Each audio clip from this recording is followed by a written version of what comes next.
first chapter we will start is that is semiconductor.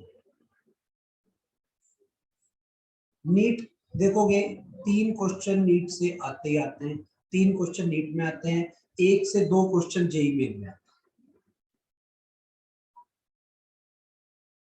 ठीक है, 3 question NEET में आएंगे, 1 से 2 क्वेश्चन जेईई मेन में आएंगे सेमीकंडक्टर से। उसके बाद में आऊंगा मॉडर्न फिजिक्स। मॉडर्न फिजिक्स का मतलब है atom, nuclei, radio activity, duration. अगर मैं नीट की बात करूं, नीट में यहां से 7 क्वेश्चन कम से कम आएंगे, और जेईई मेन में बात करूं 4 क्वेश्चन कम से कम आएंगे। 7 क्वेश्चन का मतलब है 30 मार्क्स, 28 मार्क्स आपके आ रहे हैं, और ये जेईई मेन में। इसके बाद मैं जो टॉपिक कराऊंगा वो करंट इलेक्ट्रिसिटी है, इंपॉर्टेंट चैप्टर है, 3 क्वेश्चन नीट में आने वाले हैं, छोटा चैप्टर है, जल्दी हो जाएगा। 1 से 2 क्वेश्चन जेईई मेन में, 2 भी आ जाते हैं, 1 भी आ जाता है। अभी एक बार इन 3 को पहले कंटिन्यू करते हैं, फिर अगले चैप्टर डिसाइड कर लेंगे। फिर मैं 11th पे स्विच करने के मोड में हूँ। रीजन 12th 11th आपको दोनों करनी चाहिए, ऐसा ना हो कि आप एक ही क्लास पर डिपेंडेंसी बना के हम रखें। ठीक है, करें फिर स्टार्ट। Yes sir. हाँ बेटा, ठीक है। After completion of every chapter there will be a test with a gap of 1 or 2 days। Reason being ताकि आप उसकी प्रैक्टिस कर ले, अपने डाउट ले लें, उसके बाद हम फिर अपने टेस्ट को रखेंगे, क्योंकि study without testing is nothing. आपको टेस्टिंग बहुत जरूरी है साहब।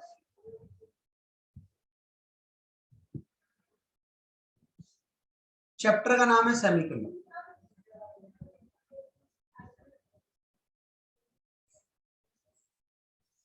चैप्टर का नाम है सेमीकंडक्टर। ठीक है, इसमें हमने क्या क्या पढ़ना है? सबसे पहले बेसिक्स, फिर पीएन जंक्शन डायोड,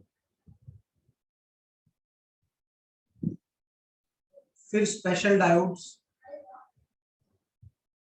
4 टाइप के स्पेशल डायोड होते हैं, फिर ट्रांजिस्टर आता है, और लास्ट में गेट्स आता है।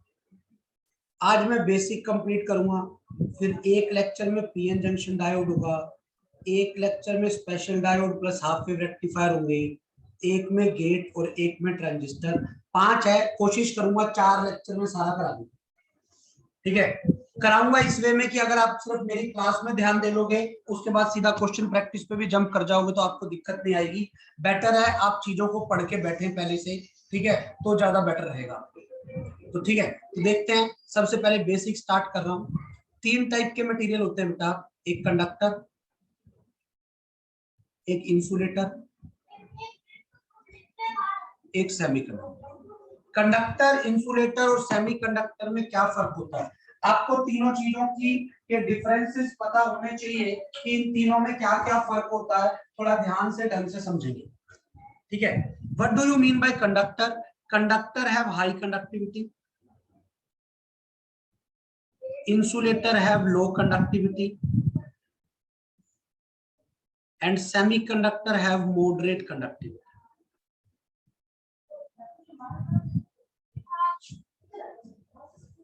कंडक्टर हाई कंडक्टिविटी होते हैं, इंसुलेटर लो कंडक्टिविटी होते हैं, सेमीकंडक्टर की मॉडरेट कंडक्टिविटी होती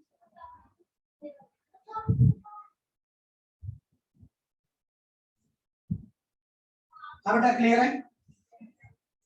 पर हमें ये कंडक्टिविटी तो हम करंट इलेक्ट्रिसिटी में देख लेते हैं, हमें जो इनका क्लासिफिकेशन देखना होता है वो हमें बैंड थ्योरी पे बेस देखना होता है। तो what do you mean by band theory? Band theory आपकी क्या होती है, बड़े ध्यान से यहाँ पे देखना है। What do you mean by band theory? Band theory में 2 टाइप के बैंड होते हैं।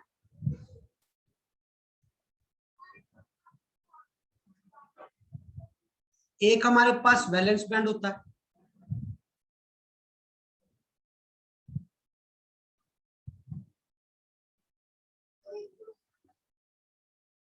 एक हमारे पास कंडक्शन बैंड होता है। वैलेंस बैंड में कई सारे एनर्जी लेवल्स होते हैं। बैंड का मतलब ही यही है, पास पास एनर्जी लेवल्स कई सारे हो। कैसे बनता है? MOT molecular orbital theory chemistry में पढ़ते हैं, वहां से बनता है। उसमें भी क्वेश्चन नहीं आता होता, इसलिए नहीं बता रहा। वैलेंस बैंड में फ्री इलेक्ट्रॉन्स होते हैं, ठीक है। कंडक्शन बैंड में एनर्जी लेवल होते हैं जब जब ये यहां से यहां जंप करेंगे, वैलेंस बैंड से कंडक्शन बैंड में, वैलेंस बैंड से कंडक्शन बैंड में जब जंप करेंगे तभी कंडक्शन होगी, अदरवाइज कंडक्शन नहीं, अदरवाइज कंडक्शन नहीं होगी। ध्यान रखना। वैलेंस बैंड का अपर मोस्ट एनर्जी लेवल और कंडक्शन बैंड का लोअर मोस्ट एनर्जी लेवल, इनके बीच का जो गैप होता है इसको हम ईजी बोलते हैं, and this E G is known as forbidden energy gap. This Eg is known as forbidden energy gap. Electron यहाँ पे रह नहीं सकता, इलेक्ट्रॉन के यहाँ पे रहने की मनाही होती है। जब इलेक्ट्रॉन वैलेंस बैंड से कंडक्शन बैंड में जाएगा तभी कंडक्शन स्टार्ट होगी, अदरवाइज कंडक्शन स्टार्ट नहीं। Are you getting my point? ये valence band is always completely filled और partially filled. Valence band is always completely filled और partially filled. Conduction band empty होता है। जब इलेक्ट्रॉन वैलेंस बैंड से conduction band में जाएगा तभी कंडक्शन स्टार्ट होगी।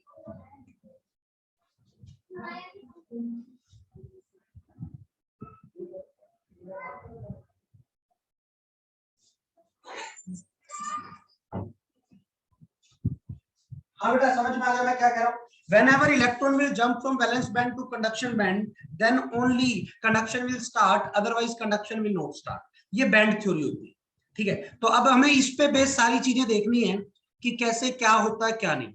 What will happen in case of conductor? In case of conductors,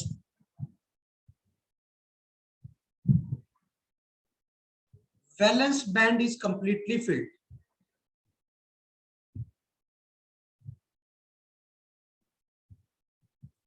and conduction band partially overlaps with the valence band.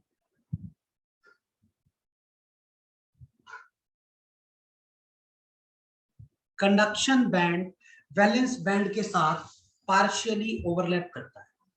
In short, ये मेरे पास वैलेंस बैंड है,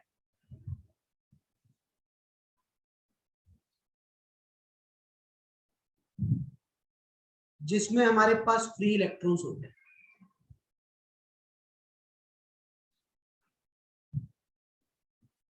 ये मेरे पास कंडक्शन बैंड है,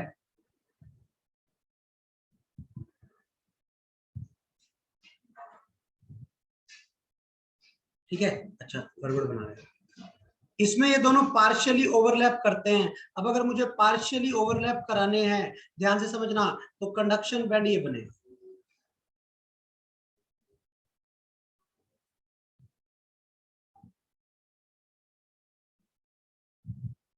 Now you can see some of the electrons of valence band are already available in the conduction band. Means conduction हो रही है। क्यों कंडक्शन कब होती थी? जब इलेक्ट्रॉन कंडक्शन बैंड में आ जाए। क्या वैलेंस बैंड के कुछ इलेक्ट्रॉन कंडक्शन बैंड में है या नहीं है? बोलो बेटा। है सर। है। तो इसका मतलब कंडक्शन हो रही है, इसका मतलब conductors have high conductivity.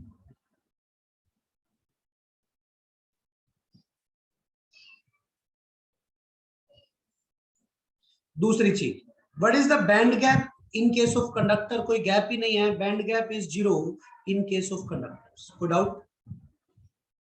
Generally 0 होता है। What will happen in case of insulators?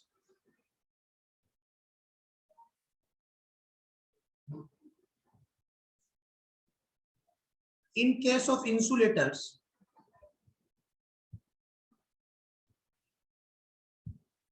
band gap is greater than 3 electron volt. मतलब ये हुआ,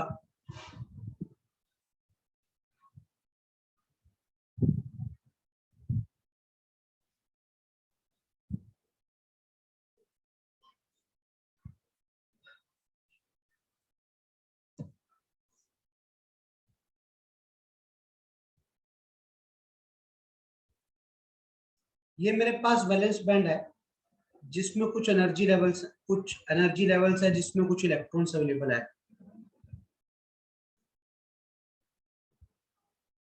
ये मेरे पास कंडक्शन बैंड है। अब ये जो गैप है, ये गैप 3 इलेक्ट्रॉन वोल्ट से ज्यादा हो, ये गैप 3 इलेक्ट्रॉन वोल्ट से अगर ज्यादा हो तो हम इसको बोलते हैं इंसुलेटर है। Example carbon, carbon is an insulator. अभी हम पढ़ेंगे एनसीईआरटी के अंदर सोल्ड एग्जाम्पल भी है कि कार्बन इंसुलेटर क्यों है, इवन दो इसमें 4 इलेक्ट्रॉन है। समझ में आ गया मैंने क्या कहा?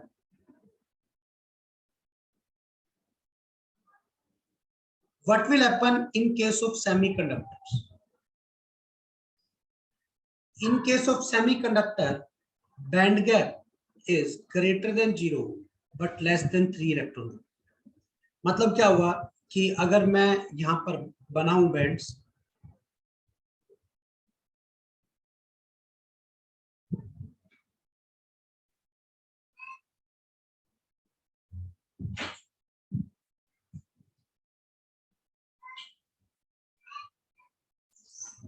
ये मेरे पास वैलेंस बैंड है,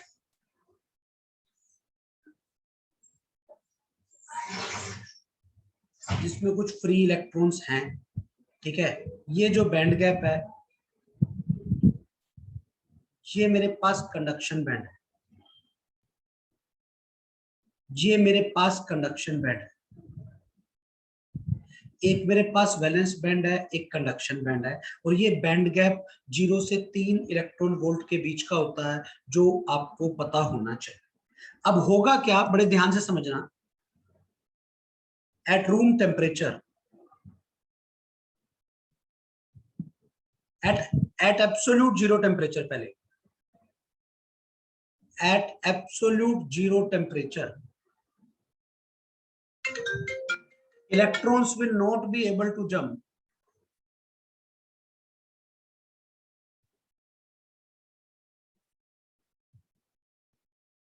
from valence band to conduction band. Electrons will not be able to jump from valence band to conduction band. That's why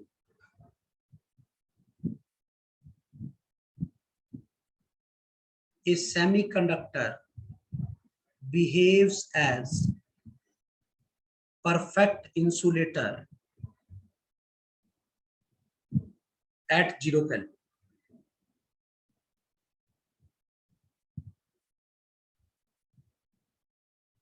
As temperature is increased,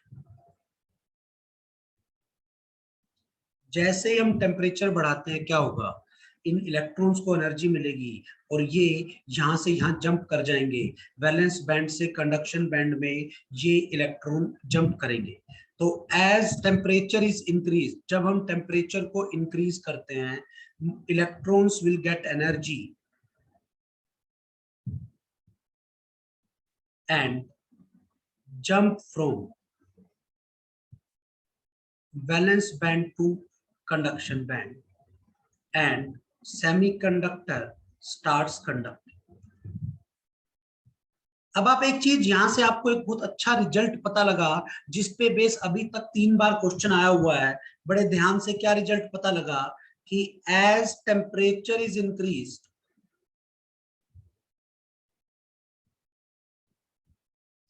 as temperature is increased, conductivity of semiconductor increases. But current electricity से हमें पता है conductivity of semiconductor increases, conductivity बढ़ गई तो resistivity of semiconductor decreases. Conductivity और resistivity एक दूसरे के उल्टे होते हैं, तो इसलिए कह रहा हूं कंडक्टिविटी बढ़ी है तो रेजिस्टिविटी बेटा कम होगी। कंडक्टर के केस में उल्टा होता है, कंडक्टर में टेम्परेचर बढ़ाने से रेजिस्टेंस बढ़ता है, बट सेमीकंडक्टर में रेजिस्टेंस कम होता है टेम्परेचर बढ़ाने से। कोई डाउट है यहां तक? यहां से आपको पता होना चाहिए band gap for silicon and band gap for germanium. Germanium का अराउंड 0.7 इलेक्ट्रॉन वोल्ट होता है एट रूम टेम्परेचर, और सिलिकॉन का अराउंड 1.2 1.18 बोलते हैं, 1.2 भी लिख देते हैं, 1 electron volt at room temperature. ये रूम टेम्परेचर पर बैंड गैप होते हैं। अगला पॉइंट जो आपको पता होना चाहिए वो ये पता होना चाहिए यहां पर कि एज टेम्परेचर इंक्रीजेस, जैसे ही हम टेम्परेचर इंक्रीज करते हैं बैंड गैप डिक्रीजेस। टेम्परेचर बढ़ाने से band gap of semiconductor decrease करता है बट स्लाइटली, बहुत कम चेंज होता है। इसलिए मैंने लिखा है ये जो बैंड गैप है ये रूम टेम्परेचर पे है, अगर मैं टेम्परेचर चेंज कर दूंगा तो बैंड गैप भी चेंज हो जाएंगे। क्लियर है? अगला पॉइंट,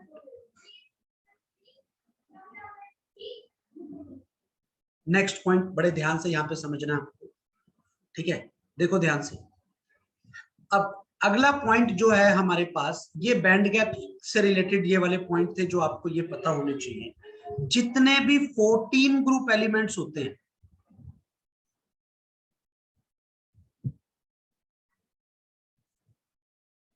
इन्हीं का हम सेमीकंडक्टर बनाते हैं।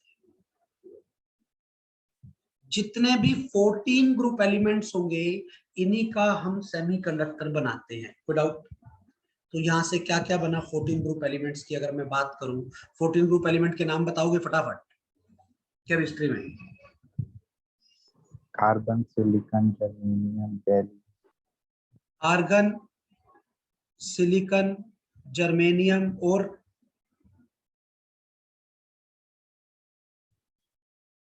पीवी। मेरे को मेनली ये दो पता है, सिलिकॉन जर्मेनियम 14 ग्रुप एलिमेंट होते हैं, ये आपको पता होने चाहिए। कार्बन होता है, आर्गन नहीं होता, ठीक है?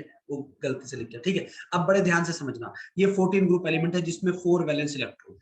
बट ध्यान रखना है, अगर मैं बात करूं carbon, silicon, germanium all are having 4 valence electron, still carbon is an insulator. फिर भी कार्बन एक इंसुलेटर है, but silicon and germanium are semiconductor. Silicon and germanium are क्या है? सेमीकंडक्टर। क्वेश्चन है ऐसा क्यों? What is the reason for this? इसके लिए क्या रीजन है बताओ फटाफट। इसमें वैलेंस बैंड सर कम है, लेकिन जो कार्बन में जो है वैलेंस बैंड ज्यादा है। इसमें वैलेंस बैंड ज्यादा है? कार्बन में। कार्बन में वैलेंस बैंड ज्यादा है या बैंड गैप ज्यादा है? Band gap sir. Band gap ज्यादा है। क्यों ज्यादा है बेटा कार्बन में बैंड गैप? अभी आपने बताया था सर इसके अंदर 4 इलेक्ट्रॉन वोल्ट पाया जाता है। क्या आ जाता है? कार्बन में बैंड गैप क्यों ज्यादा है, मैं ये पूछना चाह रहा हूं।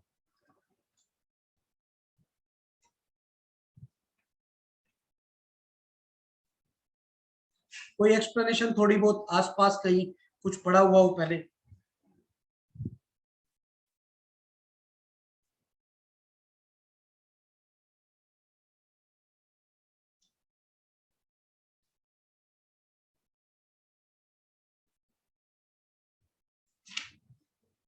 करें? चलो देखना ध्यान से, यहां पर जो चीज मैं बता रहा हूं।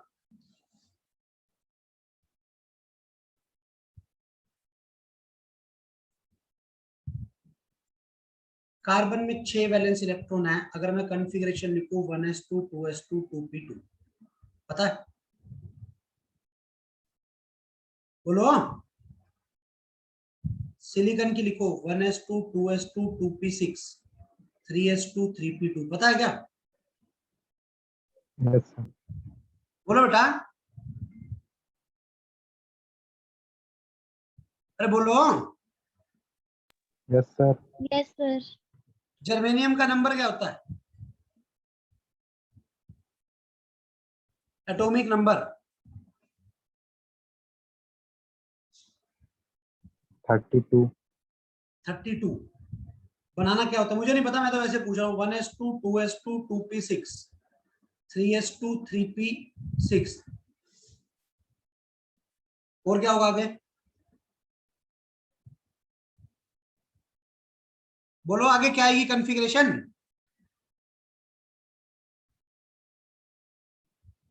4d10 4d, तो पहले पहले 4d आएगा या पहले 4s आएगा?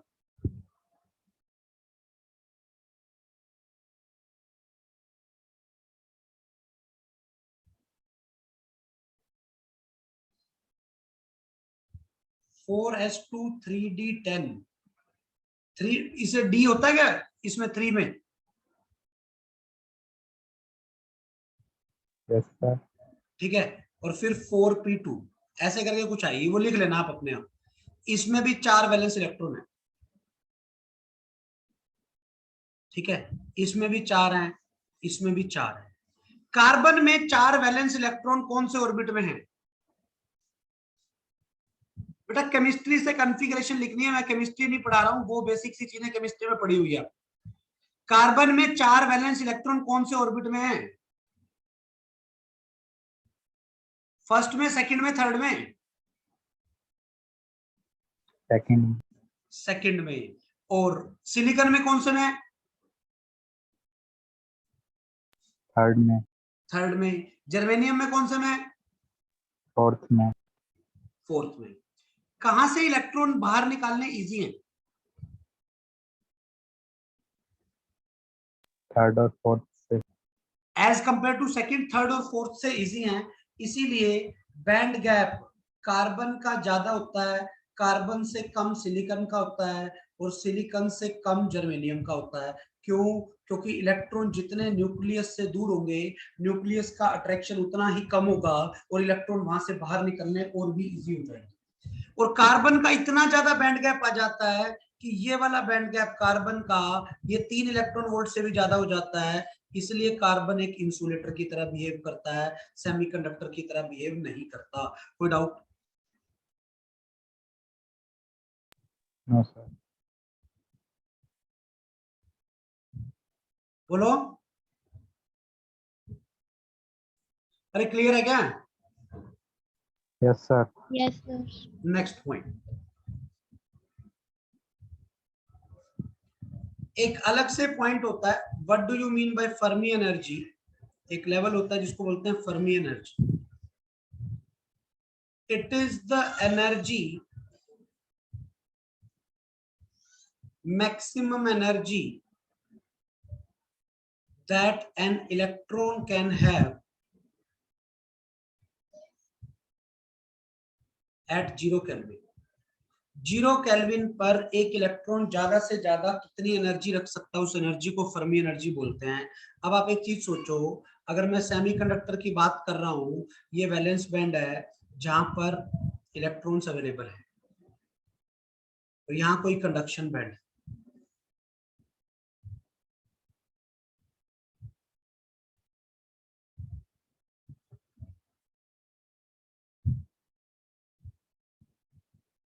ये बैंड गैप। अब आप एक चीज सोचो बड़े ध्यान से यहाँ पर, अब देखो बीच वाले लेवल में इलेक्ट्रॉन रह नहीं सकता, बट क्या पता इलेक्ट्रॉन की एनर्जी इतनी हो कि कहीं बीच में रह पा रहा हो, पर वो रह तो नहीं सकता, रहेगा तो वैलेंस बैंड में ही, पर कंडक्शन बैंड तक नहीं है। तो इसका मतलब एक सेमीकंडक्टर में जो फर्मी एनर्जी लेवल होता है lies in between valence band and conduction. भाई एक इलेक्ट्रॉन की ज्यादा से ज्यादा एनर्जी मान लो यहां तक हो सकती है, तो यहाँ इलेक्ट्रॉन रह नहीं सकता, इसलिए वो कौन से बैंड में रह रहा है? वैलेंस बैंड में रह रहा है। समझ आ रही है मैं क्या कह रहा हूँ? तो फर्मी एनर्जी लेवल सेमीकंडक्टर में कहां पर लाई करता है? वो लाई करता है in between valence band and conduction band. उसके बाद अगला पॉइंट, बेटा बहुत सारे कंसेप्चुअल पॉइंट हैं, प्रीवियस ईयर क्वेश्चन चैप्टर के एंड में हम देखेंगे, क्लास में भी करवाऊंगा, आपको पता भी होने चाहिए, ढंग से लॉजिक के साथ चीजों को आपने समझना भी है। बड़े ध्यान से अब यहां पर मान लो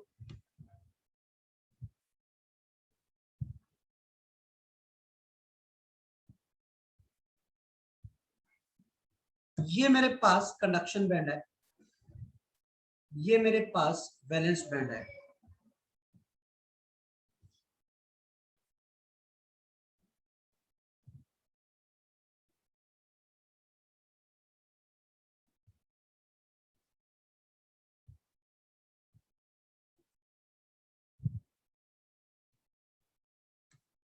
और ये मेरे पास बैंड है। अब बड़े ध्यान से समझना, यहाँ पे हमारे पास फ्री इलेक्ट्रॉन्स होते हैं। I have already told you कि valence band is completely filled. Valence band हमारा कंप्लीटली फिल्ड होता है। ये एक वैलेंस बैंड है, एक कंडक्शन बैंड है, ये आपको पता है, ठीक है।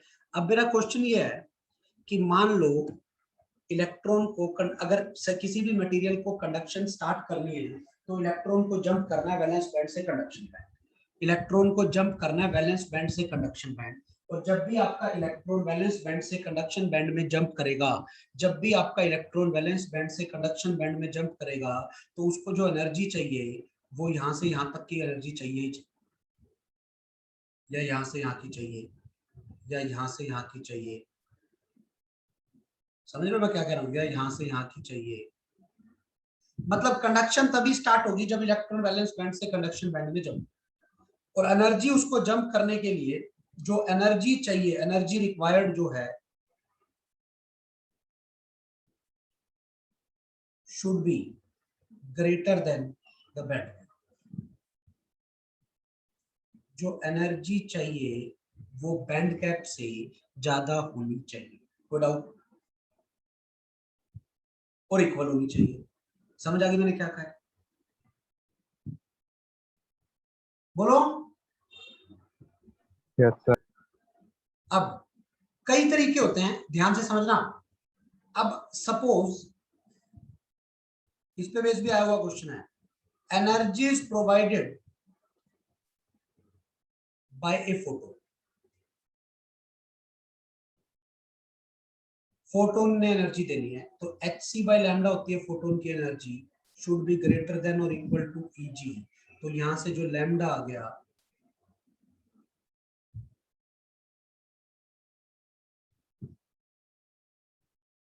तो यहां से आपको ये पता लग गया कि मैक्सिमम वेवलेंथ फोटोन की इतनी चाहिए कंडक्शन स्टार्ट करने के लिए।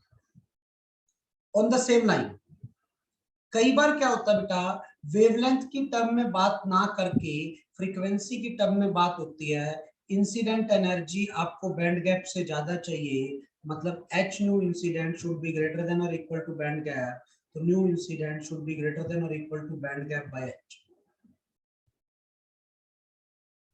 तो इंसिडेंट फोटोन की मिनिमम फ्रीक्वेंसी जो चाहिए वो चाहिए Eg बाय h। तो यहां से दो रिजल्ट पता लग गए।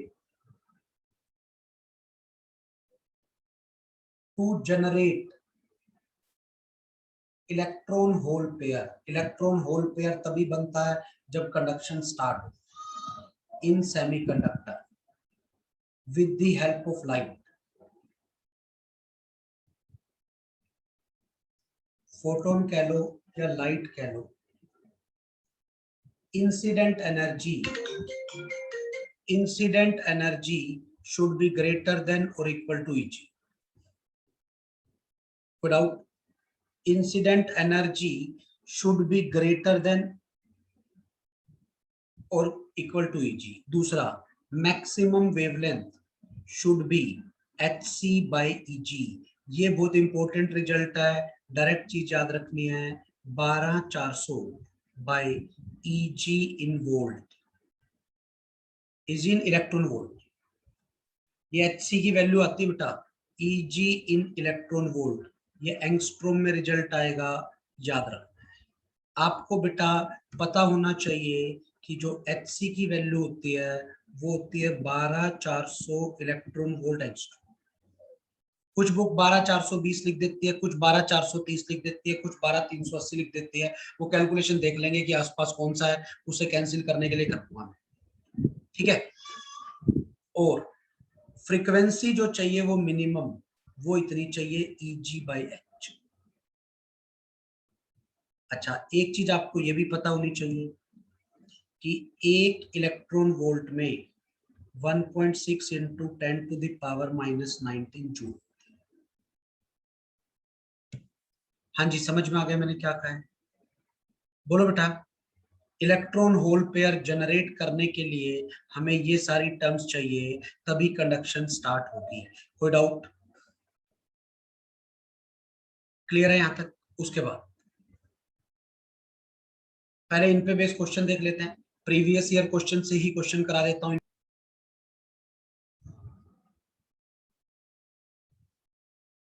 That may excite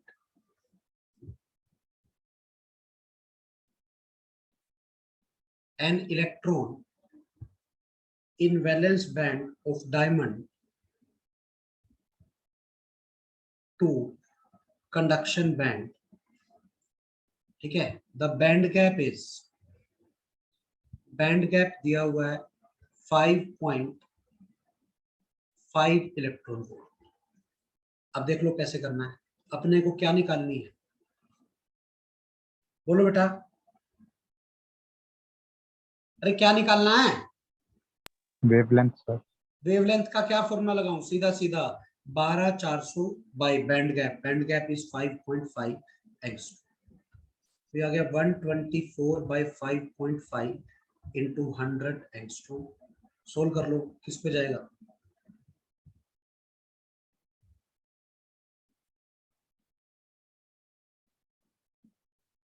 लगभग 2.26 नहीं 22.6, लगभग 22 पे जाएगा।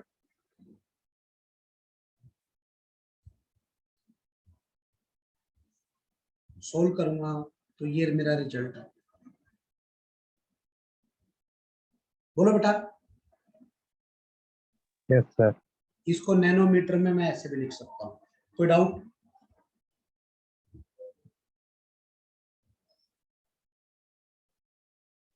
इसी क्वेश्चन को इस वे में भी पूछा जा सकता है।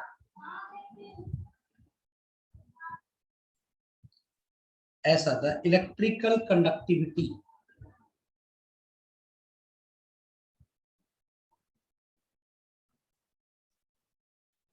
semiconductor increases when electromagnetic radiations of wavelength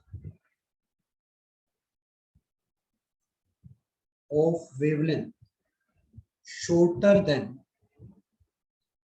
2480 nanometer is incident on it.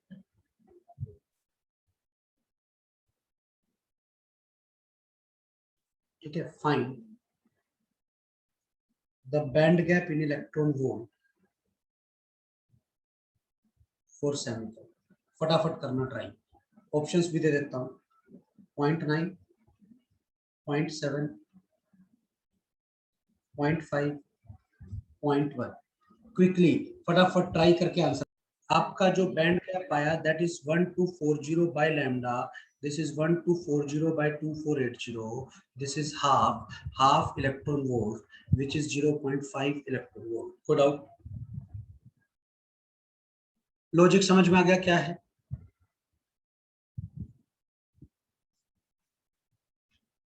बोलो बेटा। Yes sir. Yes, sir. Is it clear? Yes, sir. चलो आगे।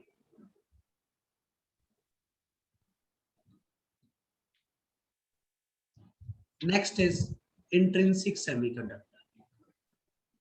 इंट्रिंसिक सेमीकंडक्टर का मतलब है प्योर सेमीकंडक्टर जिसमें हमने कोई इम्प्योरिटी नहीं डाली। मैंने कहा आपको मैं सेमीकंडक्टर जनरली सिलिकॉन का बनाऊंगा या जर्मेनियम का बनाऊंगा, ये मैंने सेमीकंडक्टर सिलिकॉन का बना दिया।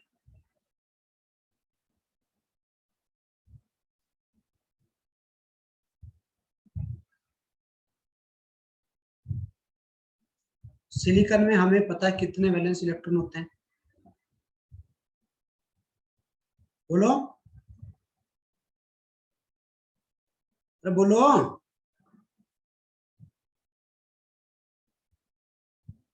कितने वैलेंस इलेक्ट्रॉन होते हैं सिलिकॉन में? 4 वैलेंस इलेक्ट्रॉन होते हैं। इलेक्ट्रॉन इलेक्ट्रॉन के इंटरेक्शन की वजह से जो बॉन्ड बनता है, इस बॉन्ड का नाम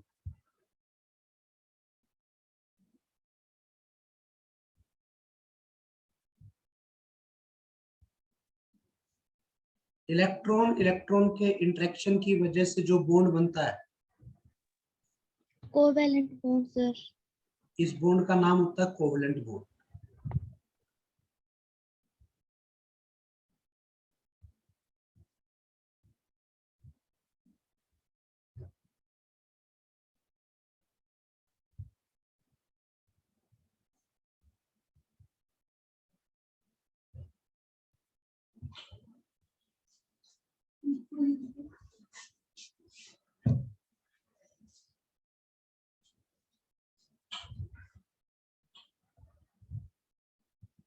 ये हमने कोवलेंट बॉन्ड बना दिया। ये मेरे पास एक सेमीकंडक्टर बन गया जिसमें मैंने कोई भी इम्प्योरिटी ऐड नहीं की, जिसमें मैंने कोई भी इम्प्योरिटी ऐड नहीं की। अब बड़े ध्यान से समझ लेना, अभी ये प्योर सेमीकंडक्टर है। जैसे ही मैंने टेम्परेचर बढ़ाया या लाइट दी या कुछ भी किया, उसकी वजह से ये एक बॉन्ड टूट गया, उसकी वजह से ये एक बॉन्ड ब्रेक हो गया। और जैसे ये बॉन्ड ब्रेक हुआ, यहाँ से 2 इलेक्ट्रॉन फ्री हुए, एक इलेक्ट्रॉन कहीं यहाँ आ गया, एक इलेक्ट्रॉन कहीं यहाँ आ गया, और इन 2 इलेक्ट्रॉन की वजह से जो इलेक्ट्रॉन की वैकेंसी बची, जो इलेक्ट्रॉन की वैकेंसी बची, ये इलेक्ट्रॉन की वैकेंसी है, इसका नाम मैंने होल रख दिया। सबसे इंपॉर्टेंट बात, स्टूडेंट पूरा चैप्टर पढ़ लेते हैं, उनको ये नहीं पता होता होल कब बनेगा। होल सिर्फ और सिर्फ तभी बनेगा जब इलेक्ट्रॉन बॉन्ड तोड़ के आया है। बॉन्ड तोड़ के आने का मतलब है जब इलेक्ट्रॉन वैलेंस बैंड से आया है, क्योंकि बॉन्ड वाले इलेक्ट्रॉन वैलेंस बैंड में पार्टिसिपेट करते हैं। ठीक है, क्योंकि बॉन्ड तोड़ के आया तो वहां पर बॉन्ड की वैकेंसी बन गई, एंड द वैकेंसी इलेक्ट्रॉन की वैकेंसी बन गई, and the vacancy of electron is called whole.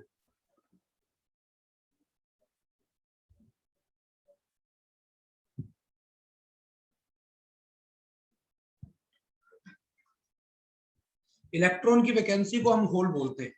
समझ में आ गया मैंने क्या कहा? होल कब बनेगा बोलो? जब वैकेंसी होगी इलेक्ट्रॉन, मतलब इन शॉर्ट ये याद रखना, होल सिर्फ तभी बनेगा जब इलेक्ट्रॉन बॉन्ड ब्रेक करके आएगा, अदरवाइज होल नहीं बनेगा। एक्सट्रिंसिक सेमीकंडक्टर में हम पढ़ेंगे। और जैसे ही इलेक्ट्रॉन फ्री हुआ, मतलब एक इलेक्ट्रॉन यहां से फ्री हुआ, मतलब एक बॉन्ड टूटा, 2 इलेक्ट्रॉन फ्री हुए तो 2 होल भी बने। मतलब जब भी इलेक्ट्रॉन होल पेयर जनरेट हुआ, मतलब कंडक्टिविटी हो गई। अब आप यहां पर देख सकते हो कंडक्टिव, ये जो 2 क्वेश्चन किए थे, वर्डिंग पढ़ लो। दैट में एक्साइट एन इलेक्ट्रॉन, मतलब बॉन्ड तोड़ा है। अगले में मतलब इलेक्ट्रॉन फ्री हुआ है तो कंडक्शन बैंड में चला गया, मतलब कंडक्टिविटी बढ़ गई है। समझ आ रही है मैं क्या कह रहा हूं? तो इलेक्ट्रॉन होल पेयर जनरेट करने का मतलब ही यही है कि आप उसकी कंडक्टिविटी को इंक्रीज कर रहे हो।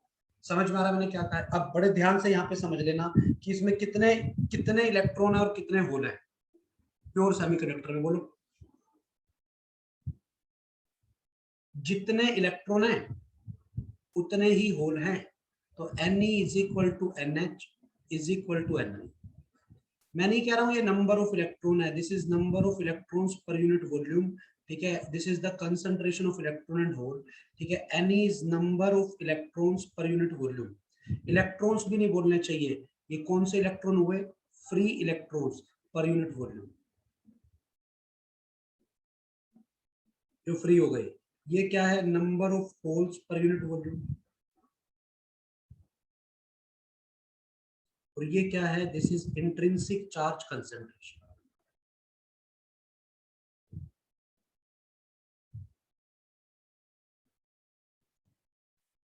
This is intrinsic charge concentration. ये मेरे पास इंट्रिंसिक चार्ज कंसंट्रेशन है। कोई डाउट? ठीक है, अब दूसरी चीज, Ne into NH is equal to Ni square. This law is known as law of mass action and it is always valid. ये लॉ ऑफ मास एक्शन होता है जो हमेशा वैलिड होता है। Ne into NH is equal to Ni square. अगला point, what is the net charge on intrinsic semiconductor? जो pure semiconductor है उस पे नेट चार्ज कितना है? 0 है। नेट चार्ज 0 क्यों है? नेट चार्ज 0 आप देख सकते हो, सारे सिलिकॉन के एटम हैं, एटम न्यूट्रल होता है, तो न्यूट्रल के बीच में अगर मैं कोई न्यूट्रल चीज डाल रहा हूं तो इसका मतलब क्या है? वो न्यूट्रल ही रहेगा, उस पे नेट चार्ज 0 होगा। कोई डाउट? अब यहां पर सबसे बड़ी कमी क्या है? इसमें सबसे बड़ी दिक्कत ही मेरे पास एक है, क्या? कि जैसे जैसे, ध्यान से समझना, अब आपको इसकी कंडक्टिविटी बढ़ाने के लिए क्या करना पड़ेगा? आपको इस सेमीकंडक्टर की अगर कंडक्टिविटी बढ़ानी है तो आपको क्या करना पड़ेगा? टेम्परेचर बढ़ाओगे, जितना ज्यादा टेम्परेचर बढ़ाओगे, जितना ज्यादा टेम्परेचर बढ़ाओगे, जैसे जैसे आप टेम्परेचर बढ़ाओगे तो होगा क्या, ज्यादा इलेक्ट्रॉन टूटेंगे, वो ज्यादा बॉन्ड टूटेंगे, ज्यादा बॉन्ड टूटेंगे तो ज्यादा इलेक्ट्रॉन और होल फ्री होंगे, और इसका मतलब कंडक्टिविटी ज्यादा बढ़ेगी क्योंकि चार्ज कैरियर ज्यादा बढ़ रहे हैं। Are you getting my point? तो यहाँ पर क्या है कि इसकी कंडक्टिविटी सिर्फ किस पे डिपेंड करती है? कंडक्टिविटी ऑफ इंट्रिंसिक सेमीकंडक्टर और pure semiconductor purely depend on, only depend on temperature and nature of the semiconductor material, कि सिलिकॉन का है या जर्मेनियम का है, मतलब इलेक्ट्रॉन को ऊपर जाने के लिए कम एनर्जी देनी पड़ेगी या ज्यादा एनर्जी देनी पड़ेगी, उस चीज पे डिपेंड करते हैं।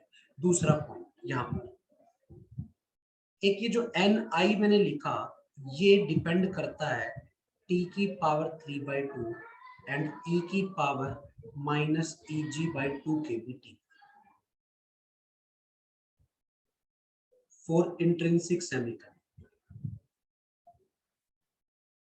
मतलब क्या है, ध्यान से समझ लेना, आप जो चीज बता रहा हूँ ये बहुत इंटरेस्टिंग रिजल्ट है, एनसीईआरटी में भी दिया हुआ है, ढंग से समझना मैं क्या कहना चाह रहा हूँ। जैसे ही मैं टेम्परेचर बढ़ाऊंगा, मतलब Eg/2 kBt को क्या होगा, बढ़ेगा कि कम होगा? Eg/2 kBt को क्या होगा, बढ़ेगा क्या कम होगा? बोलो तो बताओ।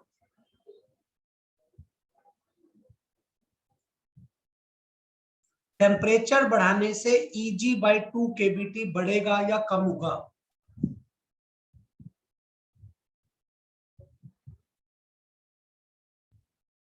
कम होगा। कम होगा। रीजन टेम्परेचर नीचे आ रहा है, डिनोमिनेटर में आ रहा है, ये टर्म कम होगी। अगर ये टर्म कम होगी तो -Eg/2 kBt, अगर मैं माइनस साइन साथ लगा दूं, माइनस में जितना छोटा नंबर उतना बड़ा, उल्टा हो जाता ना माइनस साइन के साथ, तो यहाँ से E की पावर -Eg/2 kBt, किसी चीज की पावर लगा दी, E की पावर में डाल दिया, ये वाली टर्म ही बढ़ रही है, तो E की पावर बढ़ने से ये टर्म भी बढ़ेगी, ये बढ़ने का मतलब है Ni भी बढ़ेगी। मतलब क्या है, यहां से ये पता लग गया, as we increase the temperature, more number of electrons will jump from valence band to conduction band, and hence conductivity of semiconductor increases with increase in temperature. Semiconductor की कंडक्टिविटी टेम्परेचर बढ़ाने के साथ इंक्रीज होती है। कोई doubt? हाँ बेटा, अरे क्लियर है यहां तक? Yes sir. अगला बेटा, फास्ट तो नहीं हो रहा?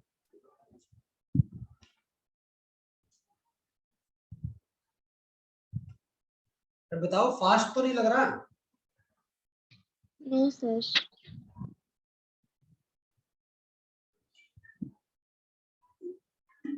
क्रैश कोर्स का मतलब ये है कि अपने को थोड़े जल्दी जल्दी चैप्टर करने हैं ताकि आप अच्छा स्कोर कर पाए, और ये बिल्कुल बेसिक सी चीजें बता रहा हूं अभी को। चलो देखना ध्यान से। As the conductivity of intrinsic semiconductor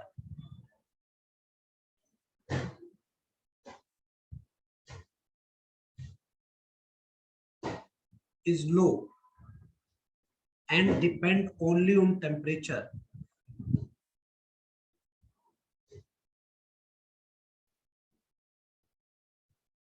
and depend only on temperature. So to improve its conductivity,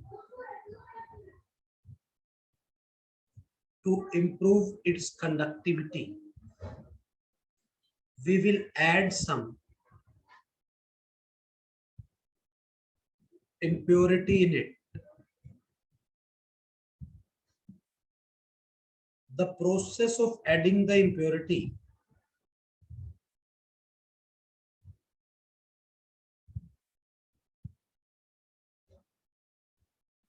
in an intrinsic semiconductor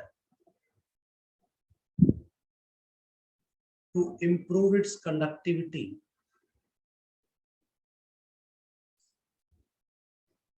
the process of adding the impurity in an intrinsic semiconductor to improve its conductivity is called doping.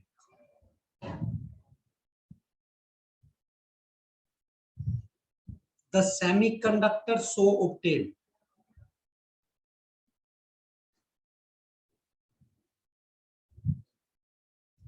is called doped semiconductor or extrinsic semiconductor. ठीक है? The size of doping should be comparable to the size of semiconductor atom. To the size of semiconductor atom. ठीक है? Generally,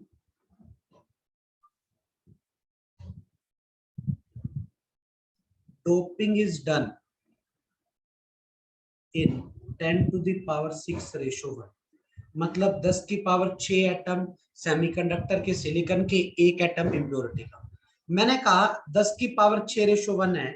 एक मोल में मुझे एक मोल silicon में कितनी इम्प्योरिटी डालनी पड़ेगी, फटाफट बताना.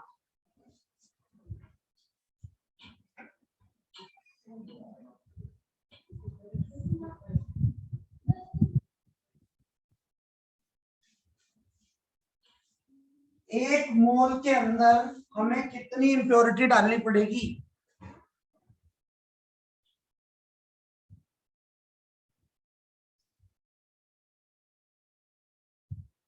बोलो.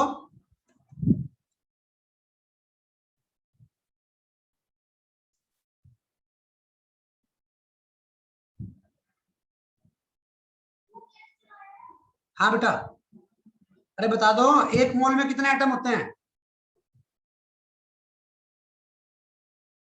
6.022 into 10 raised to the power 23. एक मोल में 6.022 into 10 की 23 एटम होते हैं. 10 की पावर 6 एटम में मुझे एक इम्प्योरिटी डालनी है, तो 10 की 23 में 6 into 10 की 23 का मतलब आप उसको 10 की 24 मान लो. 10 की 24 में कितने एटम होंगे?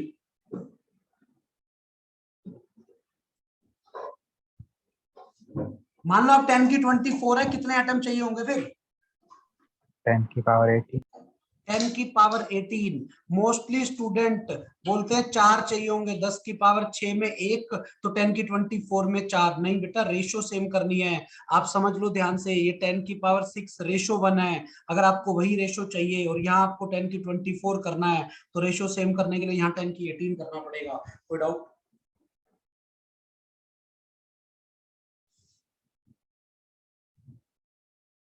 बोलो.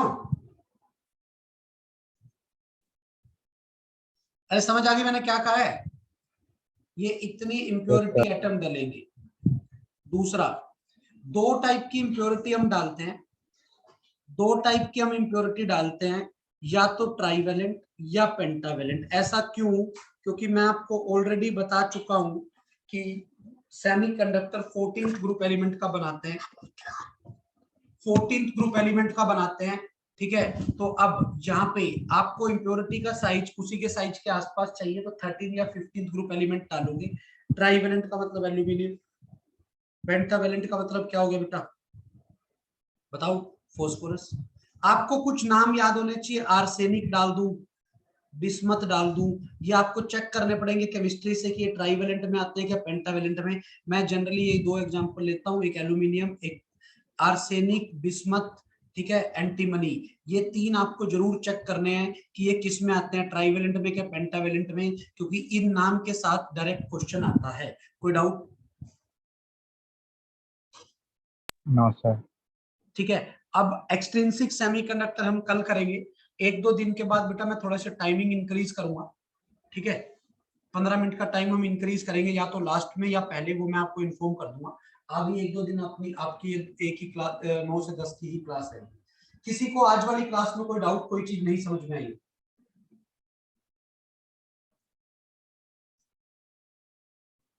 Any doubt from this class? No sir. Is it clear to everyone? Yes, sir. चलो इतना कर लो, बाकी फिर नेक्स्ट क्लास में। Thank you.